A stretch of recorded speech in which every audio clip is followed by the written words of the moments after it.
This January, in Friuli Venezia Giulia, the region and Grado Impianti Turistici will hold a recruiting day at JIT in Grado to select 60 new seasonal workers for beach, hospitality and well-being roles, an early step to staff the 2025 summer season.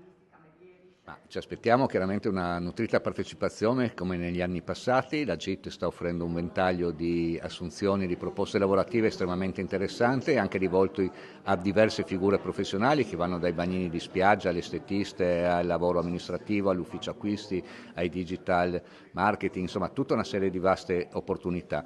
Un'azienda che sta cercando di far divertire i propri collaboratori lavorando con grande professionalità. Questa creiamo sia la miscela vincente per poter attrarre sempre maggiori giovani al mondo del lavoro e in particolare con un'azienda che dà prospettive anche di sviluppo. Non parliamo più di 2-3 mesi di stagione, parliamo di 7-8 mesi e con procedure anche di stabilizzazioni nel percorso degli anni perché stiamo implementando i servizi anche con le nuove terme marine.